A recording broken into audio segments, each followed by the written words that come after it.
कोयटा के तमाम अक़वाम इसमें शामिल हो सकते हैं। एक पॉजिटिव इनिशिएटिव की तरह हम हमेशा तरह, चाहे वो समर हो या स्प्रिंग हो, जो मुनक़िद कर दे ताकि लड़कों को जो है, ताकि बच्चों को जो है एक पॉजिटिव एक सरगर्मी मिल जाए। यहाँ पर क्रिकेट और हॉकी के मुकाबले में दूसरे गेमों का बहुत स्कोप है पाकिस्तान में, और वैसे भी बलूचिस्तान में रिसोर्सेज ना होने की वजह से ये गेम बहुत नीचे दब गया हुआ। तो इस गेम को हम अपने आप मदद के तहत जो है इसको ऊपर ला रहे हैं ताकि बलूचिस्तान के अवाम, बलूचिस्तान के जो बच्चे वो ऊपर आ जाए। पूरे बलूचिस्तान में जो सरकारी सतह पर जो है कोई पूल हमारे पास मौजूद नहीं है।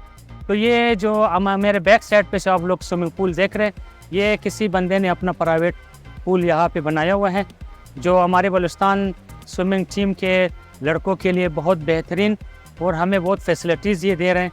हमारे लड़के बिल्कुल फ्री ऑफ कास्ट इसमें अपना ट्रेनिंग कर रहे हैं। इसमें तकरीबन 75 के करीब खिलाड़ियों ने हिस्सा लिया।